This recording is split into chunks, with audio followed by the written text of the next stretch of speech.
Yang pertama, kita akan membahas tentang klasifikasi jenis-jenis penelitian. Nah, terdapat beberapa jenis penelitian. Penelitian dapat diklasifikasikan ke dalam beberapa jenis, yaitu berdasarkan aspek tinjauan, berdasarkan tujuan, jenis data, dan metode. Yang pertama yaitu penelitian berdasarkan tujuan. Berdasarkan tujuannya, penelitian dapat dikelompokkan ke dalam penelitian dasar dan penelitian terapan. Yang pertama yaitu ada penelitian dasar. Nah, penelitian dasar ini bertujuan untuk memperluas kedalaman ilmu atau dengan kata lain bertujuan untuk mengembangkan teori. Penelitian dasar ini disebut juga dengan penelitian murni. Dari hasil penelitian dasar ini bisa dikembangkan penelitian terapan. Penelitian dasar ini diarahkan untuk mengetahui, menjelaskan, dan memprediksi fenomena alam dan sosial. Contoh dari penelitian dasar ini yaitu penelitian tentang faktor-faktor yang mempengaruhi sikap dan perilaku manusia. Jadi dari hasil penelitian tersebut bisa digunakan sebagai landasan pengembangan sikap untuk mengubah perilaku dalam proses pembelajaran. Yang selanjutnya yaitu ada penelitian terapan. Nah, penelitian untuk mencari solusi dari suatu masalah yang ada di masyarakat dan pemerintah bagian dari riset dasar. Nah, tujuan utama penelitian terapan ini dalam pendidikan untuk menerapkan, menguji, dan mengevaluasi teori, model, pendekatan, teknik, atau strategi yang digunakan dalam memecahkan masalah yang ada di dunia pendidikan sehingga dapat digunakan oleh masyarakat. Nah, penelitian terapan dalam dunia pendidikan ini misalnya peningkatan kualitas pembelajaran melalui pengembangan model, pendekatan teknik, strategi, media pembelajaran, dan pengimplementasian kurikulum yang sedang diterapkan. Lalu yang selanjutnya ada penelitian berdasarkan jenis data. Penelitian jenis data ini yang pertama ada penelitian kuantitatif. Nah, penelitian kuantitatif adalah penelitian yang melibatkan data numerikal dan analisa statistik.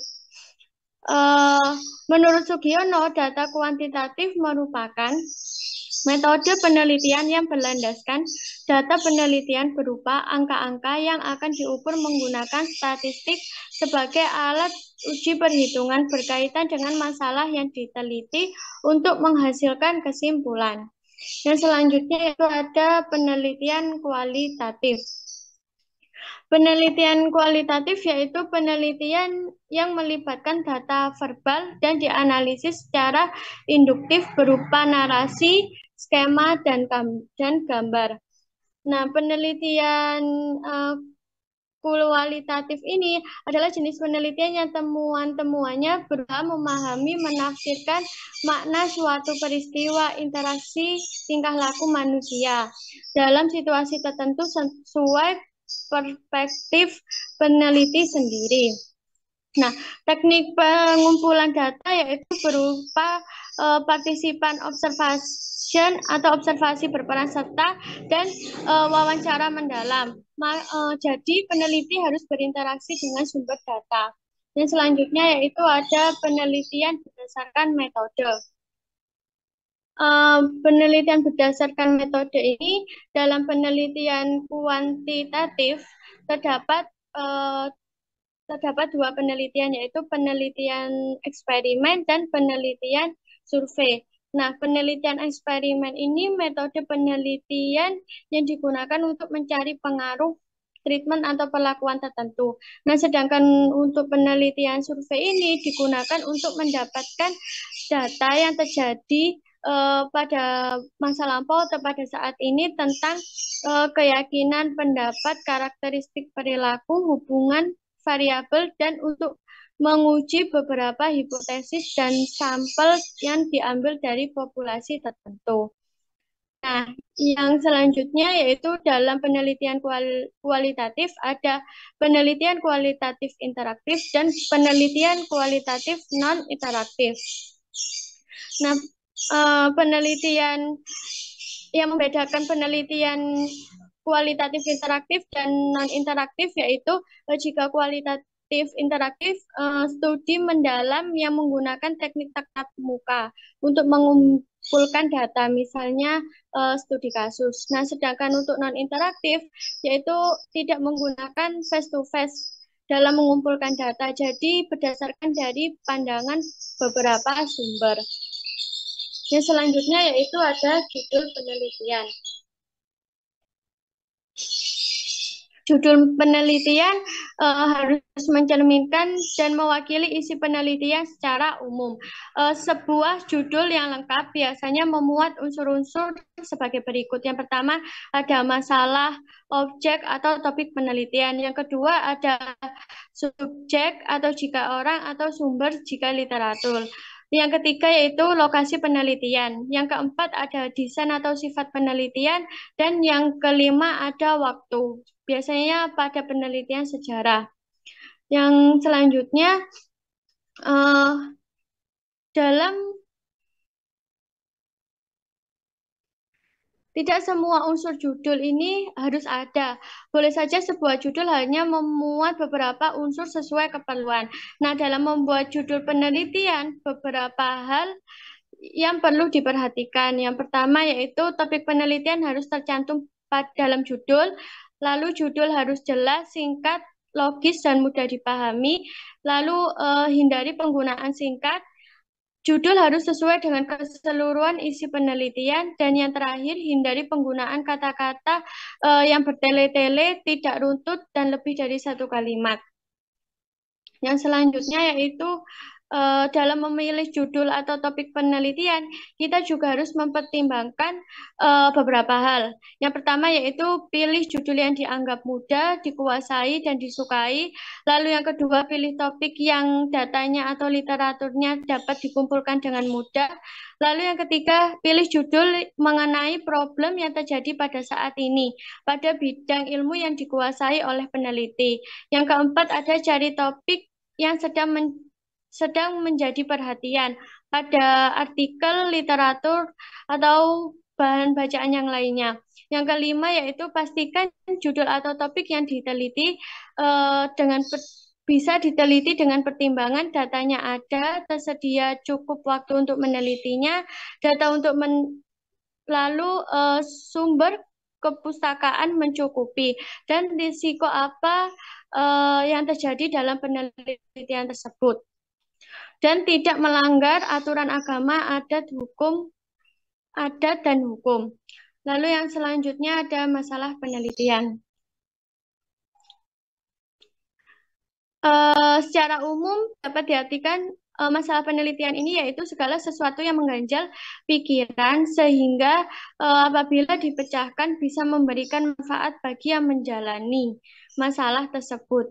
Masalah merupakan kesenjangan antara harapan dan kenyataan atau kesenjangan antara dua variabel yang membingungkan, tidak dapat dipahami pada saat itu, serta menghendaki suatu penelitian yang intensif untuk menemukan jawabannya. Sumber masalah penelitian ini sebenarnya banyak sekali fenomena yang terjadi di sekitar kita yang dapat dijadikan objek kajian dalam penelitian. Namun tidak semua kita dapat menangkap dan menemukan masalah itu dengan cepat. Di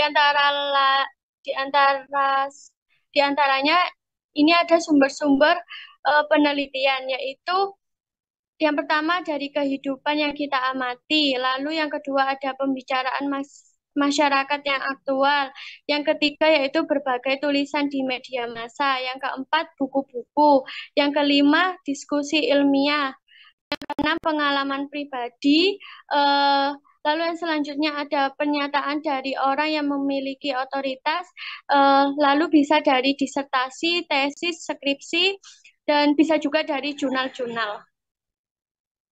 Yang selanjutnya ada kriteria masalah. Dapat atau tidaknya masalah diteliti ditentukan oleh tersedia atau tidaknya data dikumpulkan. Jika seorang peneliti mengangkat masalah yang sensitif dapat menimbulkan kesulitan besar bagi peneliti seperti penelitian terkait pemerkosaan, pelecehan seksual, sebab kemungkinan besar responden informan atau subjek penelitian tidak bersedia memberikan informasi tersebut. Nah, masalah seperti ini perlu dikaji ulang dan dipertimbangkan kembali oleh peneliti sebelum diangkat sebagai objek kajian. Lalu yang selanjutnya, masalah itu memiliki signifikansi untuk diteliti. Pertimbangan ini didasari bahwa penelitian merupakan suatu aktivitas yang banyak memerlukan tenaga, waktu, dan biaya. Dalam memilih dan menetapkan suatu masalah untuk diteliti, Sudarwan Danim menganjurkan agar penelitian memperhatikan 4 aspek, antara lain yaitu nilai teoritis hasil penelitian bagi peneliti. Yang kedua ada nilai praktis hasil penelitian bagi peneliti sendiri. Yang ketiga nilai teoritis hasil penelitian bagi pengembangan ilmu. Yang keempat ada nilai praktis hasil penelitian bagi pembaca atau masyarakat. Lalu yang selanjutnya ada tujuan penelitian yang akan dijelaskan oleh Mas Andri. Terima kasih. Ya baik, saya akan melanjutkan apa yang telah disampaikan oleh Mbak Alif mengenai klasifikasi penelitian, yaitu pada poin tujuan penelitian. Nah, ketika kita berbicara masalah tujuan penelitian ini, pada hakikatnya merupakan suatu jawaban mengenai masalah yang telah disampaikan oleh Mbak Alif tadi. Di sini hendak diperoleh atas pertanyaan penelitian. Jadi tujuan penelitian di sini berhubungan sangat erat dengan rumusan masalah yang ada pada bagian di atasnya, seperti itu. Nah, untuk itu tujuan penelitian ini harus sinkron dengan rumusan masalah. Tujuan penelitian di sini dapat kita artikan adalah jawaban atas pertanyaan yang akan dicapai dalam penelitian itu menurut misi ilmiah, bukan menurut tujuan formal penulisan makalah, penelitian, atau skripsi. Jadi tetap pada misi ilmiahnya, yang mana kita menemukan masalah, lalu kita merumuskan suatu tujuan penelitian yang hendak kita selesaikan, seperti itu. Jadi tujuan itu bukan bagaimana untuk menyelesaikan studi S1 atau menyelesaikan suatu mata kuliah tertentu, bukan seperti itu, namun tetap kepada hakikat apa yang diteliti, tentunya tetap sinkron kepada rumusan masalah yang hendak diteliti, seperti itu. Lalu next. Nah, lanjut sebelumnya ya tadi pada poin tujuan itu ketika kita merumuskan suatu penelitian itu ada 4 masalah yang kita teliti. Nah, sama halnya kepada di tujuan kita juga merumuskan empat tujuan juga. Jadi ada empat rumusan masalah yang dimunculkan, kita juga harus menjawab keempat-empat tersebut dalam tujuan, yaitu dalam 4 poin tujuan masalah yang hendak kita teliti, seperti itu. Jadi pada aspek sendiri-sendiri. Lalu lanjut kepada fungsi dari kegunaan penelitian. Ini termasuk rangkaian dari manfaat penelitian ya. Peneliti dapat merumuskan kegunaan yang semakin luas jangkauannya, semakin luas jangkauan kegunaan penelitian itu akan memberikan nilai tesis yang semakin tinggi. Nah, kegunaan ini paling erat hubungan dengan argumen kenapa perlu dilakukan penelitian. Jadi, suatu penelitian itu konteks penting atau tidaknya, atau berapa nilai yang kita peroleh ketika meneliti itu dapat kita dapatkan ketika orang menilai penelitian kita itu perlu atau tidak dilakukan, atau seberapa penting sih penelitian ini digunakan, atau seberapa penting manfaat yang akan dihasilkan oleh penelitian ini ketika penelitian ini telah selesai dilaksanakan seperti itu. Itu fungsi dari kegunaan penelitian tersendiri. Lalu next. Nah, mengenai kegunaan atau manfaat penelitian tersendiri, di sini terdapat dua teknik yang ditulis mahasiswa dalam merumuskan manfaat penggunaan penelitian. Yang pertama yaitu menggunakan dua manfaat atau kegunaan. Biasanya manfaat teoritis ya, manfaat teoritis dan manfaat praktis. Lalu yang kedua yaitu menggunakan tiga manfaat atau kegunaan, yaitu yang pertama manfaat bagi penulis sendiri, yang kedua manfaat bagi lembaga tempat penelitian yang diampu, yang ketiga yaitu manfaat bagi perkembangan ilmu pengetahuan terkhusus kepada konteks bidang pengetahuan yang diteliti. Jadi seperti itu manfaatnya. Lalu next. Nah, tadi ada dua, manfaat teoritis dan juga manfaat praktis. Nah, biasanya manfaat teoritis ini yang pertama berlatar dari tujuan penelitian itu untuk mengecek teori yang sudah ada. Jadi teori yang sudah ada biasanya itu ada di penelitian terdahulu atau di jurnal-jurnal ataupun buku-buku, itu kita fungsinya untuk mengecek kembali teori yang sudah ada. Apakah kita hasil penelitian kita itu bisa memperkuat teori yang sudah ada atau bisa menggugurkan seperti itu. Karena mungkin ada perkembangan zaman, evolusi ya, perkembangan zaman, perkembangan manusia. Jadi hasil yang kita peroleh pada sekarang itu cukup berbeda secara signifikan pada proses-proses yang terjadi pada masa lalu seperti itu. Itu manfaat teoritis. Nah, ini biasanya muncul berlatar belakang itu latar belakangnya itu muncul karena ketidakpuasan atau keraguan suatu kelompok maupun secara itu mengenai teori yang sudah ada, sehingga perlu dilakukan penelitian kembali mengenai teori tersebut seperti itu. Lalu yang kedua yaitu manfaat praktis. Nah, manfaat praktis ini adalah manfaat yang berguna untuk memecahkan masalah secara praktis. Jadi, misalnya ada masalah nilai siswa yang rendah atau nilai mahasiswa yang rendah. Nah, maka manfaat praktisnya itu adalah meningkatkan nilai siswa. Jadi, biasanya kan untuk meningkatkan nilai siswa atau untuk meningkatkan apa ya, capaian pembelajaran siswa di sekolah seperti itu. Itu manfaat secara praktis. Nah, biasanya ini turunannya itu manfaatnya itu kepada yang ketiga tadi, yaitu untuk siswa, untuk guru, dan juga untuk sekolah-sekolah yang lain. Nah, lanjut deh. Oh, belum ya. Di samping manfaat-manfaat di atas itu juga ada manfaat penelitian, yaitu kepada pengembangan ilmu yang ditentukan dalam penelitian. Yang kedua, manfaat bagi lembaga tempat peneliti bekerja atau objek penelitian.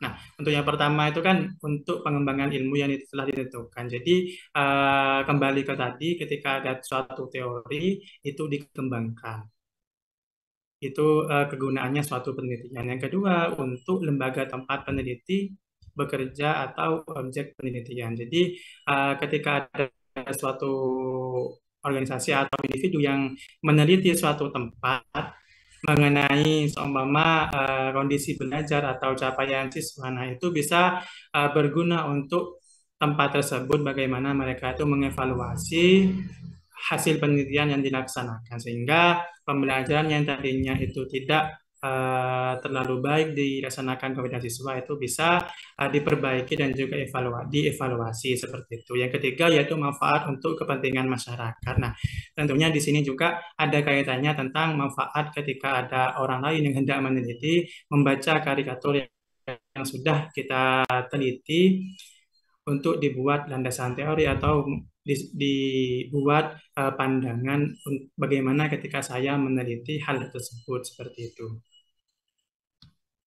Lalu lanjut yang selanjutnya yaitu hubungan tujuan, manfaat dan kesimpulan penelitian. Nah, kalau melihat bagian gambar di sini, tujuan penelitian, kegunaan penelitian, dan juga kesimpulan penelitian ini tanda panahnya harusnya bolak-balik ya. Jadi satu itu bisa berhubungan dengan yang lainnya, tidak putus. Nah, dari gambar tersebut dapat diambil informasi bahwa tujuan ditentukan terlebih dahulu baru merumuskan manfaat penelitian.